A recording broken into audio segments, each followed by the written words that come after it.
గురువుగారు విగ్రహారాధన అనేది ఎప్పుడు మొదలైంది?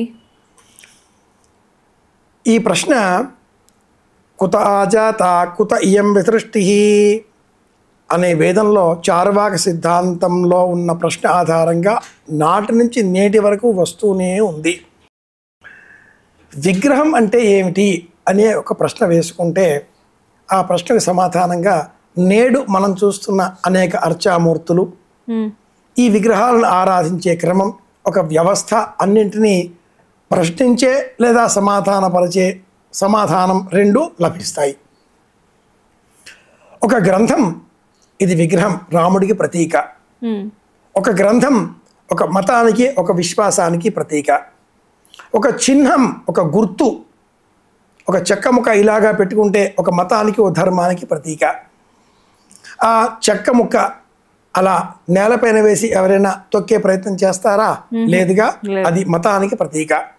ఒక పుస్తకం అలా నేలపైన వేసి తొక్కేస్తారా? ఒక మతానికి ప్రతీక.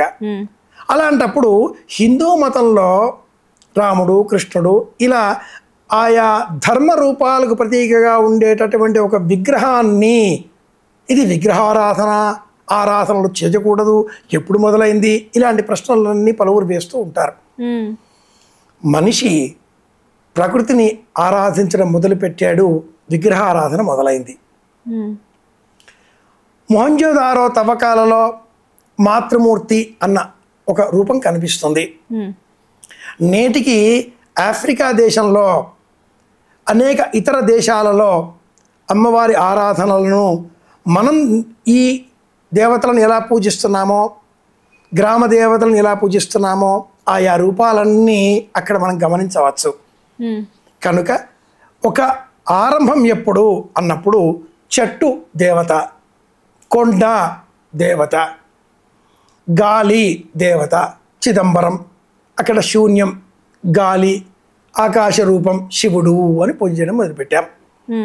అగ్నిహోత్రుడు కనిపించే ఫైర్ దేవుడు అన్నాం. ప్రవహించే నీరు వరుణుడు దైవం అన్నాం. ప్రకృతిలో ఉండేటటువంటి ఈ దివ్య శక్తులను పరిశీలించినటువంటి ఆదిమ మానవుడు వాటిని గౌరవించే విధానం పూజ, వాటికి ఒక రూపకల్పన చేసుకోవడం అర్చామూర్తి. పర, వ్యూహ, విభవ, అంతర్యామి, అర్చావతారాలు అనే 5 రూపాలలో ఉండేటటువంటి విగ్రహారాధనలో పర కంటికి కనిపించనిది, వ్యూహ కేవలం శనగ సనదాలు మాత్రమే గ్రహించేది, ఇవన్నీ మళ్ళీ మనకు వేదం పురాణాలు చెబుతాయి. విభవ, అంతర్యామి, అర్చావతారాలలో దశావతారాలు, ఇవన్నీ కూడా అవతారాలుగా రూపం పెరుగుతూ ఉన్న కొలది అంతర్యామి, మనసులోనే దైవం. విగ్రహారాధన ప్రత్యక్షంగా మనకు తెలిసినంత మేరకు రామాయణ, భారత, భాగవతాలలో కూడా ఉన్నది. శ్రీరామచంద్రమూర్తి రంగనాథుడిని పూజించిన వృత్తాంతం శ్రీరామాయణంలోనే ఉన్నది. ఆ రంగనాథుని విగ్రహమే శ్రీరంగంలో ఉన్న మూర్తి. కృతే రంగనాథస్య, అది అక్కడ ఉన్న మూర్తి. కృష్ణుడిని వివాహం చేసుకోవాలి అనే తాపత్రయంతో ఉన్న రుక్మిణికి నారదుడు ఒక కృష్ణుడి మూర్తిని ఇచ్చాడు. ఈ మూర్తిని స్మరించు తల్లి, ఆయన్నే దిగి వస్తాడు అన్నాడు.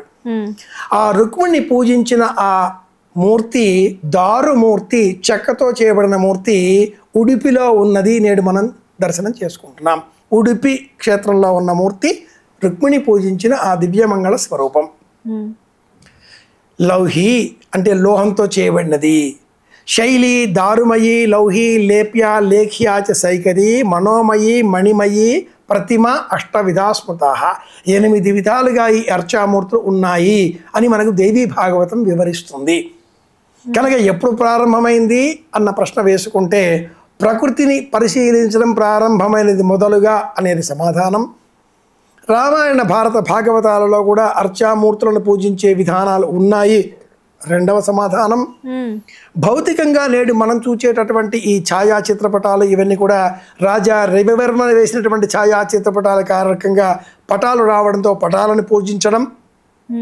విగ్రహారాధన అనేసరికి బొమ్మలు కాకుండా శైలి, చెక్కడాలు, రాతి విగ్రహాలు అనేసరికి గుప్తులు, పల్లవులు, చాళులు, చోళుక్యులు, కాకతీయులు, ఇలా బృహత్పరాయణులు, సాలంకాయనులు, ఆనందవర్ధనులు, చరిత్రలో రాజవంశాలు అనేకం ఆలయాలు నిర్మించినట్లుగా వేల సంవత్సరాల చరిత్ర మన ఆలయాలకు ఉన్నది. ఆహా, చాలా బాగుంది గురువుగారు. నిజంగా ఆలయాల చరిత్ర ఇంత అద్భుతంగా ఉంటుందా అనిపిస్తుంది. చాలా బాగుంది గురువుగారు. నమస్తే. కృష్ణార్పణం.